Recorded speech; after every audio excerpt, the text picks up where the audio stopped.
सैया जी कभी छठी के बरतिया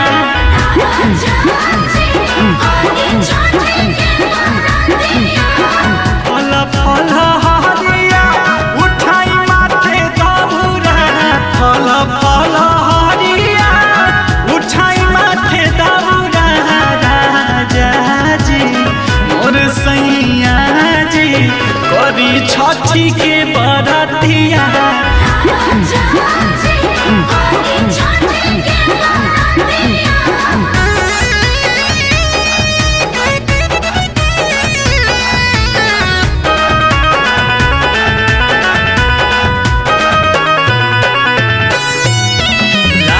भैले बिसवत सूरज किरनिया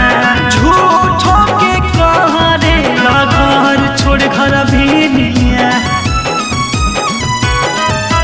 लाल भैले बिसवत सूरज किरनिया झूठो के कहरे घर छोड़ घर भिनिया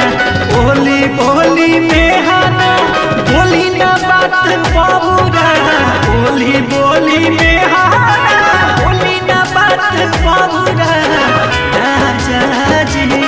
हम सैया जी चली छठी घाट रबुरा